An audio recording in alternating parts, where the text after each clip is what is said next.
sejak kebangkitan ulama bersama pengikut-pengikutnya istiqomah dan setia jaga akidah dan sunnah Rasulullah.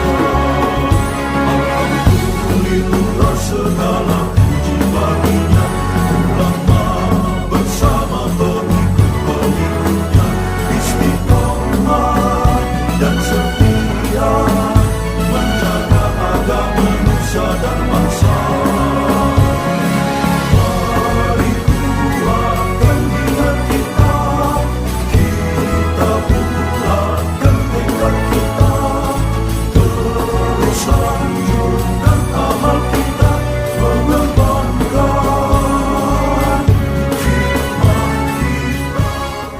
Assalamualaikum warahmatullahi wabarakatuh. Waalaikumsalam warahmatullahi wabarakatuh.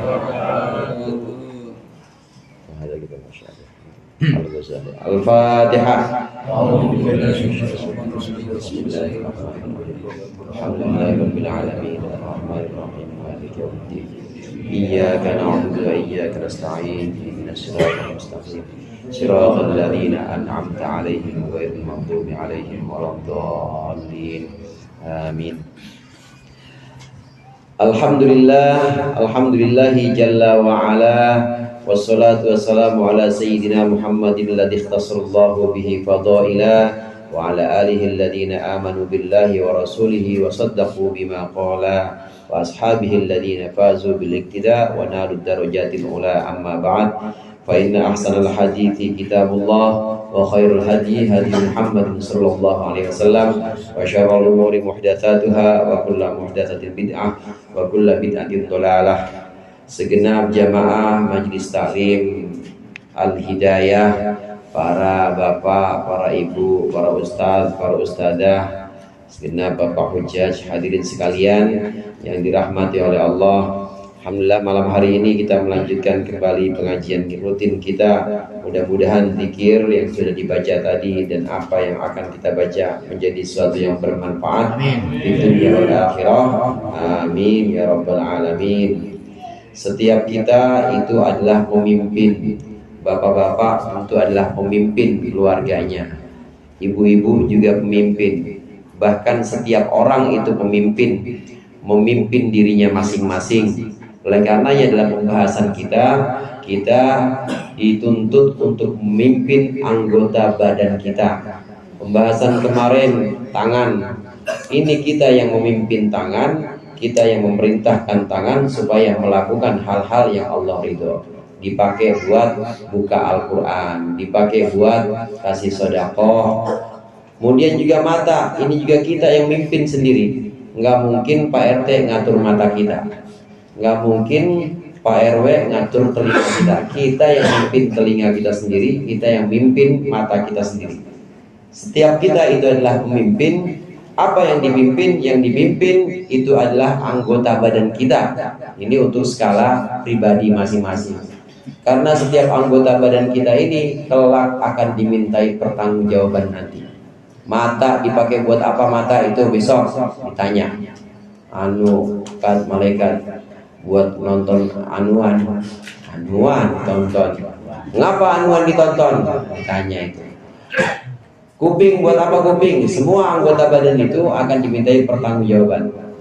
Terakhir pembahasan kita kemarin adalah menjaga kedua tangan kita, agar tangan kita ini jangan sampai digunakan untuk melukai sesama kita. Jangan sampai tangan kita ini digunakan untuk mengambil barang-barang yang haram, barang-barang yang syubhat.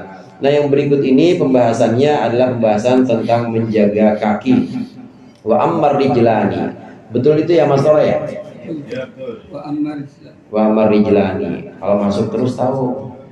Kalau bolos kelewat. Wa ammar rijlani. Bismillahirrahmanirrahim. Qala al-muallif rahimahullah wa nafa'ana bihi wa bi ulumihi fid dharain amin. Wa ammar rijlani fahfadhuma. Adapun kedua kaki, maka jagalah kedua kakimu an antamsyiya bihima, dari memperjalankan kedua kaki ila haramin kepada perkara yang haram, au tas'a bihima atau engkau berusaha dengan kedua kakimu ila babi sultanin zalimin kepada pintu, kepada istananya penguasa yang zalim.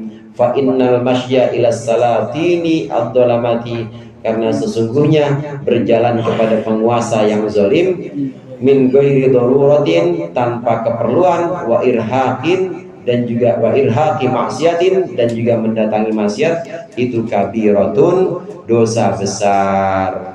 Kaki kita ini akan dimintai pertanggungjawaban. Karenanya kita dituntut untuk menjaga kaki kita. Janganlah kaki kita ini digunakan untuk melangkahkan badan kita untuk diperjalankan kepada perkara-perkara yang haram. Udah tahu kalau kumpulan di pojokan sana itu pasti gibah. Udah tahu kalau kumpulan ke arah wetan itu pasti ada nyawernya. Udah tahu begitu, maka kita harus cegah jangan sampai kaki kita melangkahkan ke sana, ke arah-arah yang haram. Ini yang namanya mendatangi maksiat. Atau ada kalanya juga yang disebutkan secara khusus oleh Imam Ghazali di sini, yaitu mendatangi penguasa yang zalim. Penguasa yang zalim, apapun bentuk pemerintahannya, mau pemerintahannya itu kerajaan atau selain kerajaan, maka raja yang zalim atau penguasa yang zalim ini tidak boleh didatangi. Gak boleh kita datang ke istananya, gak boleh. Hadirin jamaah rahimakumullah, yang dimaksud di sini min ghairi daruratin, kalau tidak ada keperluan, nggak ada keperluan apa-apa, datang ke sana. Ngapain Ustadz ke istana? Mau nasihatin? Enggak, siapa? Buru-buru nasihatin, yang ada saya yang nasihatin.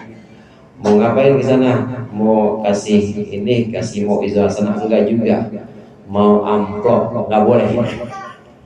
Nggak boleh.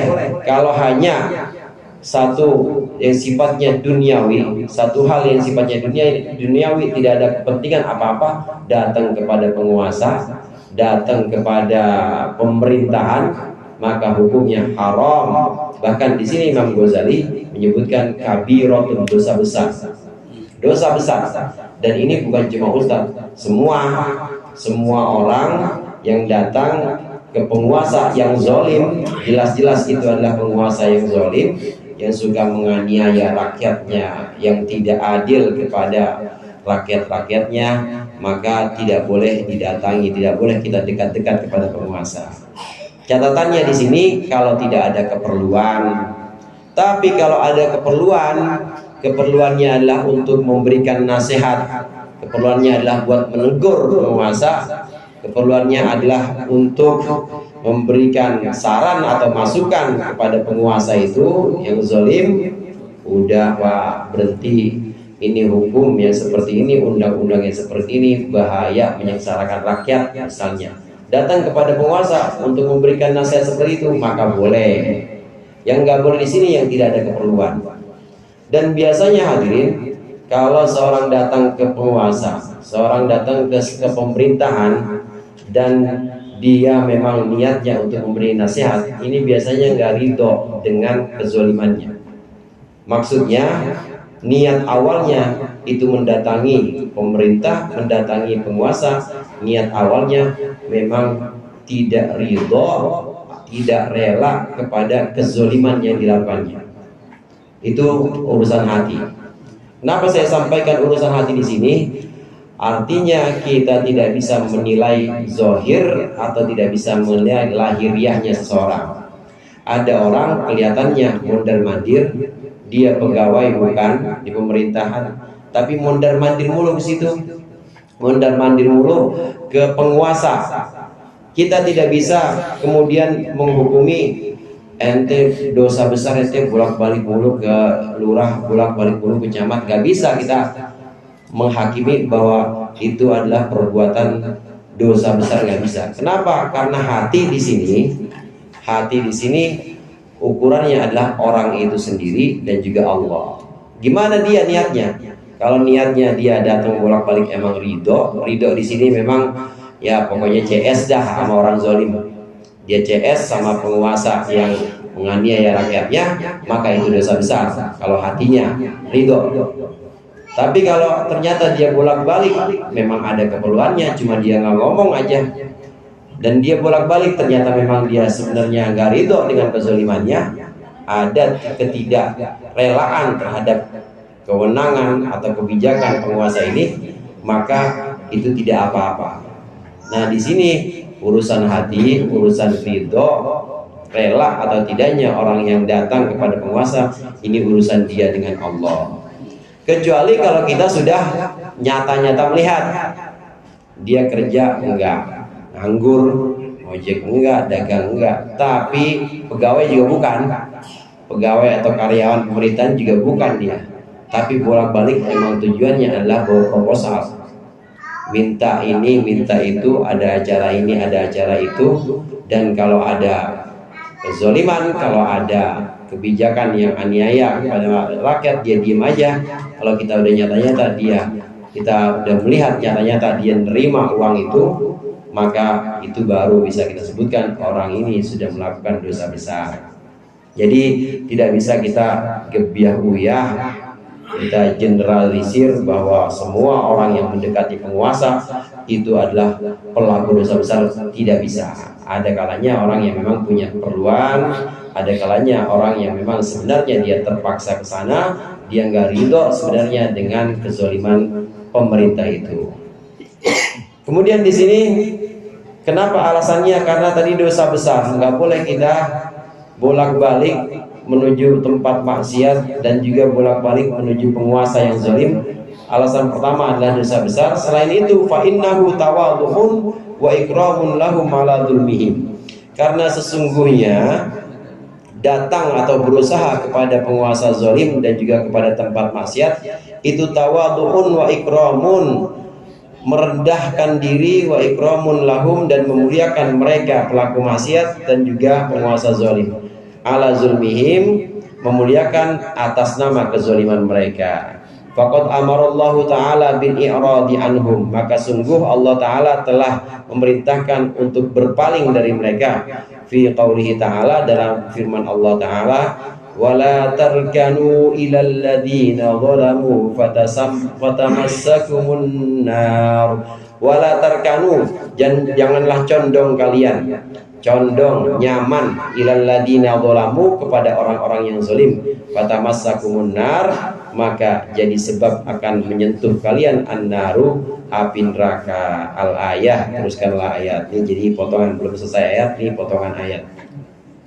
Dasarnya ini, orang yang datang kepada para pelaku maksiat, kita udah tahu bahwa itu adalah komplotan pelaku maksiat. Kita udah tahu itu adalah komplotan yang memang melakukan dosa-dosa besar. Kita sering datang ke sana. Ini sama saja mendukung perbuatan maksiat itu. Sama saja ini kita merendahkan diri dan kita memuliakan mereka, memuliakan maksiat yang mereka lakukan. Begitu juga kepada penguasa, nggak ada keperluan apa-apa, bolak-balik mulu ke pemerintahan. Kemudian nggak ada hajat, nggak ada kepentingan untuk memberikan nasihat, tapi dia mundar-mandir aja kepada pemerintahan tanpa keperluan apa-apa, maka ini sama aja merendahkan diri kita dan juga sama aja mendukung kepada kezaliman penguasa itu. Kalau penguasanya penguasa yang zalim, nggak boleh. Jangan kita nyaman, jangan kita condong kepada orang-orang yang zalim.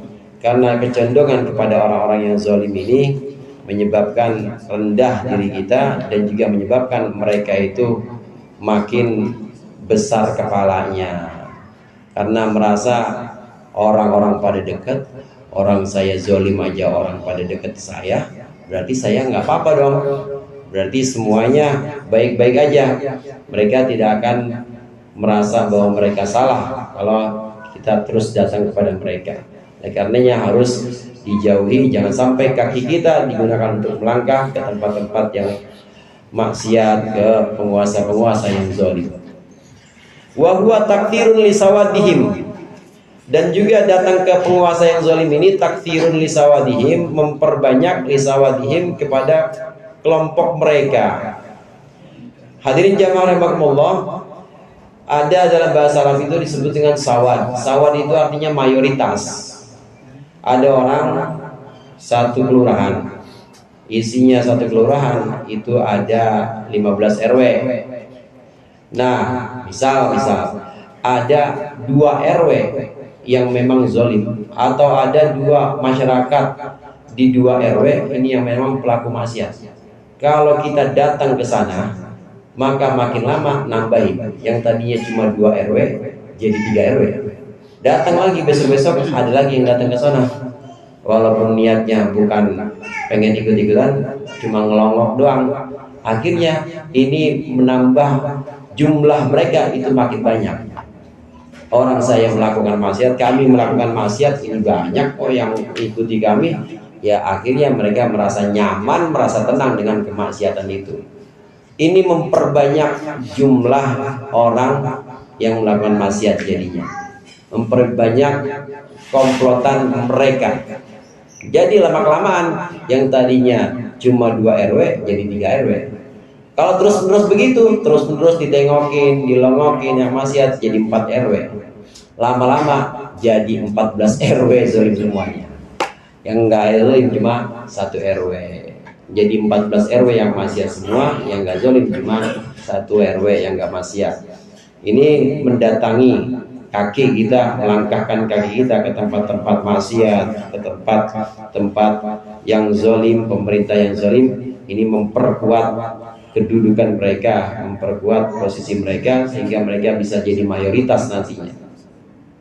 Wa in kana dzalika li sababi talabi malihim fa huwa sa'yun ila haramin. Apabila itu karena untuk mencari harta mereka, fa huwa sa'yun ila haramin, maka itu jelas adalah usaha, upaya kepada yang haram. Wa qad qala sallallahu alaihi wasallam, dan sungguh Rasulullah sallallahu alaihi wasallam bersabda, man tawaddu'a li ghaniyyin li ginahu dhahaba thulutsa dinihi. Kata Rasulullah, siapa orang yang tawadhu, siapa orang yang merendahkan diri kepada orang kaya, li ginahu, karena kekayaannya, dhahaba thulutsa dinihi, maka hilanglah 2/3 agamanya. Hada fi ghaniyyin sholihin, kata Imam Ghazali. Ini dalam orang kaya yang soleh. Fama dhannuka bil ghaniyyidz zalim, maka bagaimana pendapatmu terhadap orang kaya yang zalim? Ini sabda Rasulullah. Saya datang ke sono emang pengen amplop Pak, haram apalagi, jelas. Kalau selain amplop lihat-lihat. Kalau buat nasihatin boleh. Kalau buat menyatakan ketidaksetujuan, menyatakan aspirasi boleh. Tapi kalau hanya untuk menuntut harta mereka, minta-minta uang sama mereka, minta-minta cair proposal sama mereka, maka haram hukumnya. Kata Rasulullah, orang yang tawadhu, orang yang merendahkan diri kepada orang kaya yang soleh, maka 2/3 agamanya hilang. Ini orang kaya yang soleh. Gimana orang merendahkan diri kepada orang kaya yang zolim?